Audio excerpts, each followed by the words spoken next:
Apreciada mujer, ¿por qué lloras?, le preguntaron los ángeles. Porque se han llevado a mi Señor, contestó ella, y no sé dónde le han puesto. Esta historia es maravillosa, es cuando Jesús resucitó. Fue esta mujer y encontró que el cuerpo ya no estaba en ese lugar.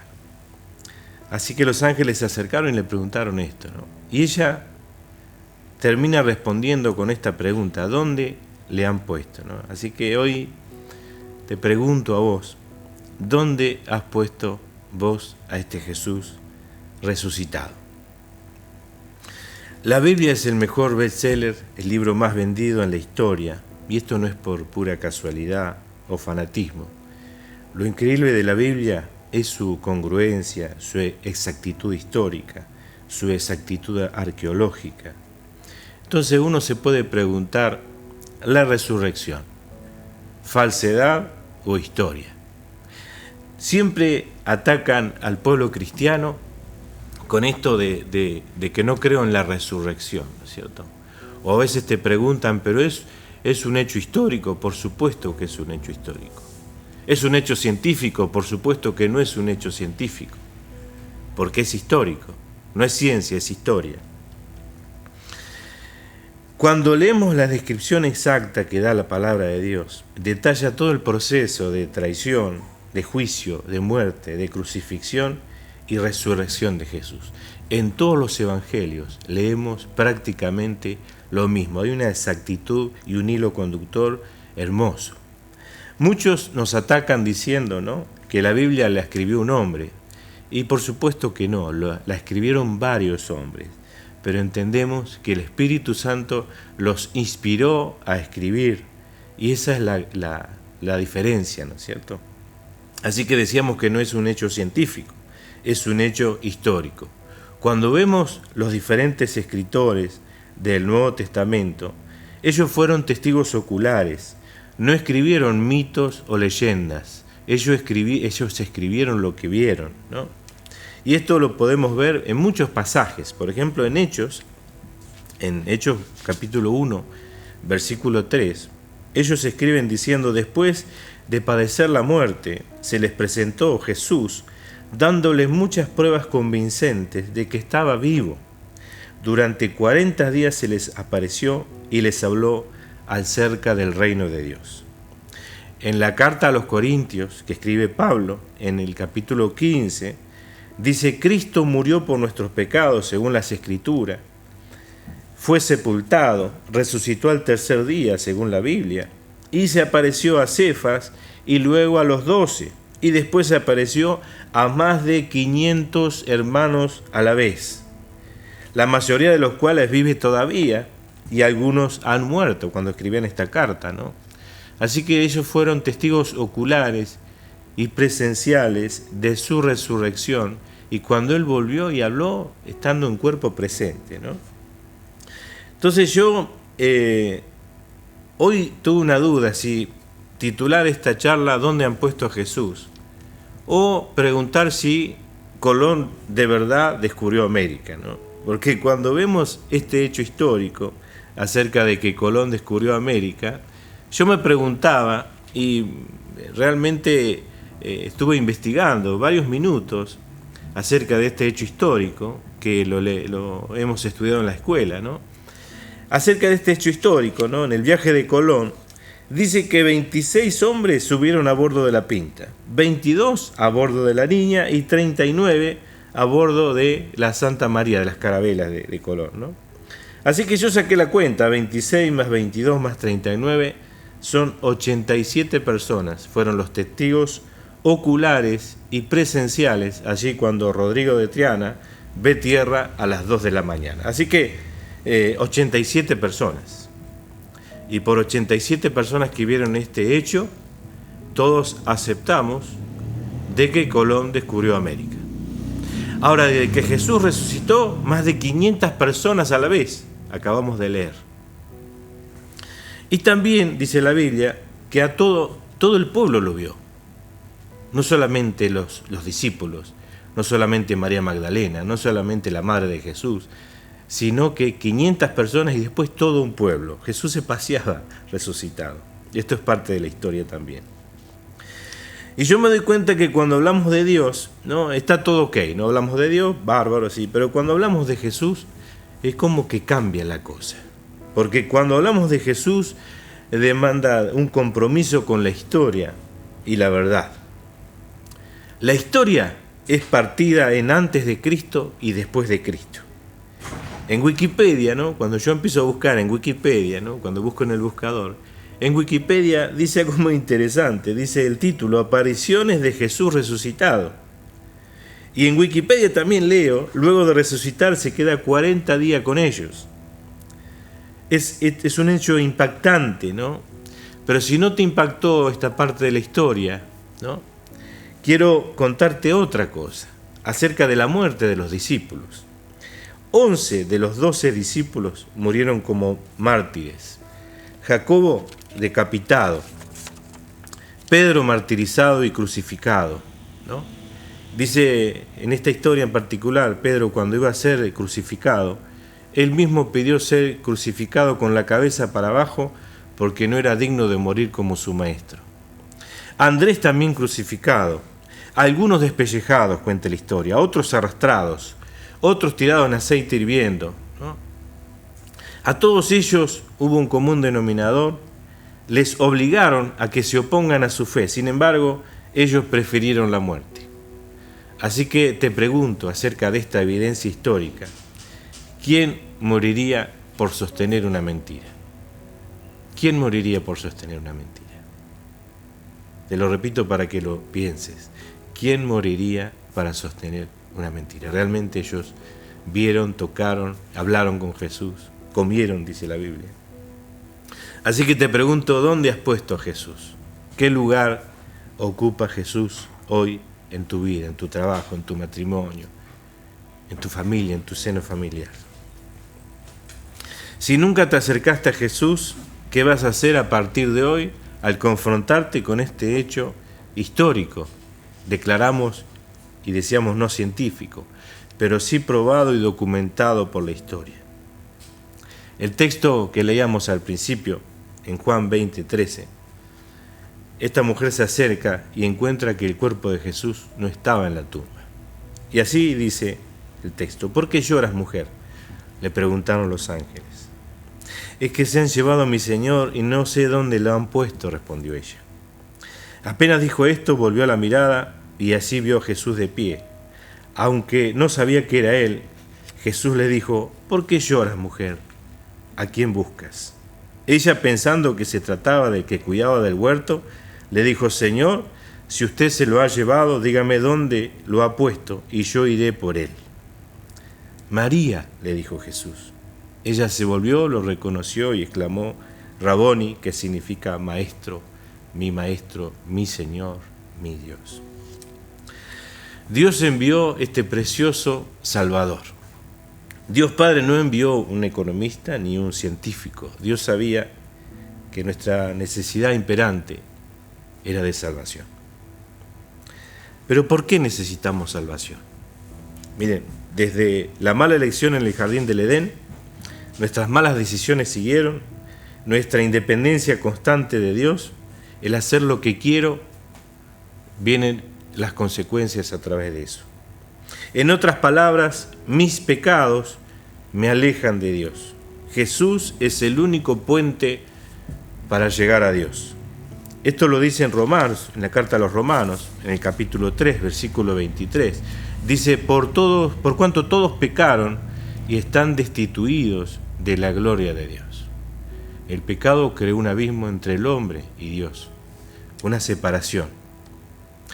Ahora, cuando yo hablo de esto con mis amigos, con personas que no conocen de Dios, dicen, bueno, pero yo tan mal no me he portado. Con entrar apenas en la puerta del cielo, con asomar un pie, ¿no? Pero la Biblia dice que vamos a entrar al cielo no por nuestras buenas acciones. Hay gente que dice, bueno, yo ayudo, soy buena persona, soy un buen padre, pero eso no basta. No son nuestras buenas acciones lo que me lleva al cielo. No son el tamaño de nuestros donativos, ¿no? no es esto de no he sido tan malo. Dice la Biblia, ¿no? Por cuanto todos pecaron, están destituidos de la gloria de Dios. Y el versículo anterior dice, esta justicia de Dios llega mediante la fe en Jesucristo a todos los que creen. Así que hoy te pregunto, ¿crees en el sacrificio que hizo Jesús en tu lugar? El versículo siguiente, el 24, dice, pero por su gracia son justificados gratuitamente mediante la redención, el pago que Cristo Jesús efectuó. Dios lo ofreció como un sacrificio de expiación en tu lugar, que se recibe por fe en su sangre para así demostrar su justicia. Así que no es por lo que hagas. Hay religiones que creen que es por fe y por obras, pero la Biblia dice que es por fe. Es por fe, es por creer. Otro texto que nos va a dar más luz es Efesios 2. Porque por gracia haber sido salvos por medio de la fe, y esto no es de vosotros, sino que es un don de Dios, no por obras para que nadie se gloríe, para que nadie se jacte. Romanos 11. Pero si es por gracia, ya no es a base de obras. De otra manera la gracia ya no es gracia, y si por obras, ya no es gracia. Hay otro texto que está en Romanos 3, el versículo 22.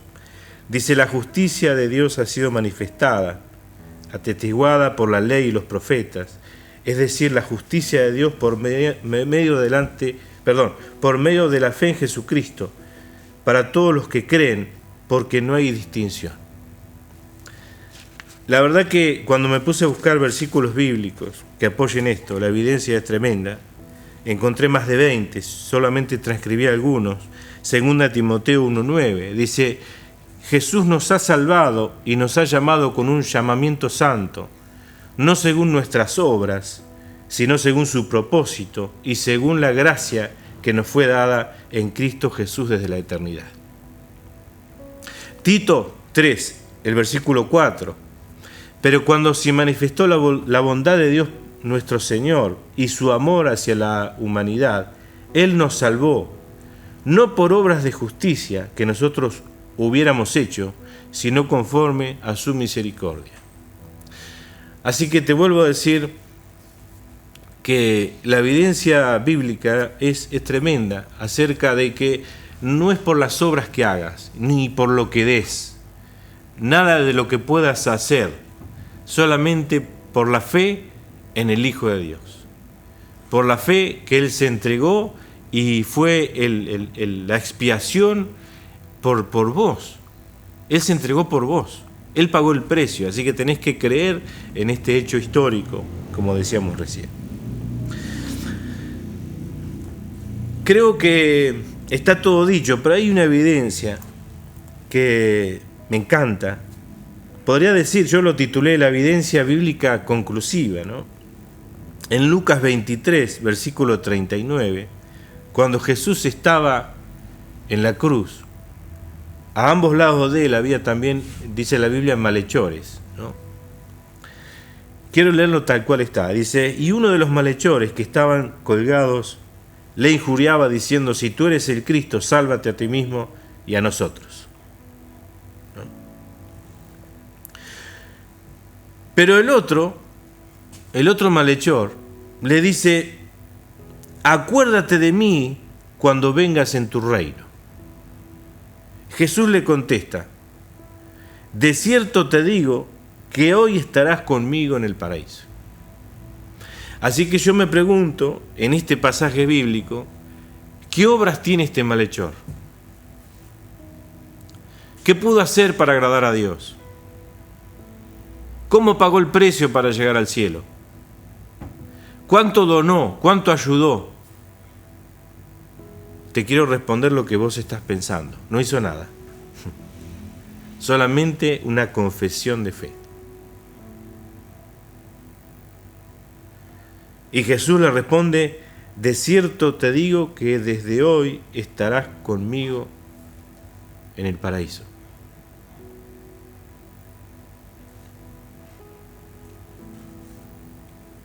¿Qué hizo para ir con Jesús? ¿Qué hizo para ir al paraíso? Una oración cargada de fe. Creo en ese, acuérdate de mí, creo que él estaba diciendo en su corazón, ¿no? Acuérdate de mí, creo que vos sos el Hijo de Dios, creo que sos mi Salvador.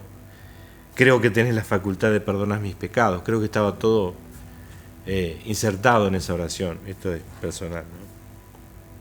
La Biblia también declara enfáticamente que Jesús es el único puente para llegar a Dios. No hay otros puentes. Dice la Biblia que es el único mediador entre Dios y los hombres. Esto lo dice, por ejemplo, en Juan 14:6. Jesús le dijo: yo soy el camino, la verdad y la vida. Nadie viene al Padre si no es por mí. Hechos 4:12 dice: de hecho, en ningún otro hay salvación, porque no hay bajo el cielo otro nombre dado a los hombres mediante el cual podamos ser salvos. Esta oración de fe también está respaldada por Romanos 10, el versículo 9 y 10. Dice que si confesares con tu boca que Jesús es el Señor y creyeres en tu corazón que Dios le levantó de los muertos, serás salvo, porque con el corazón se cree para justicia, pero con la boca se confiesa para salvación. Así que creer en tu corazón y declararlo con tu boca. Quiero que ores conmigo, que repitas detrás de mí una oración. Es una oración poderosísima, porque les vamos a decir a Dios que entre en nuestro corazón, que sea nuestro Señor y nuestro Salvador. Y de ahí vendrán grandes cambios para tu vida. Así que seguime en una oración y repetí después de mí. Podés cerrar tus ojos o podés hacerlo con tus ojos abiertos. Podés hacerlo con tus familiares o lo podés hacer vos solo, lo podés hacer en tu pensamiento también, pero me encantaría que lo puedas hacer, lo puedas verbalizar. Y repetí conmigo: Señor Jesús, hoy te entrego mi corazón. Te entrego mi vida y te pido perdón por mis pecados. Te doy gracias por ese sacrificio que hiciste en mi lugar en la cruz del Calvario. Y te recibo como mi único y suficiente Salvador.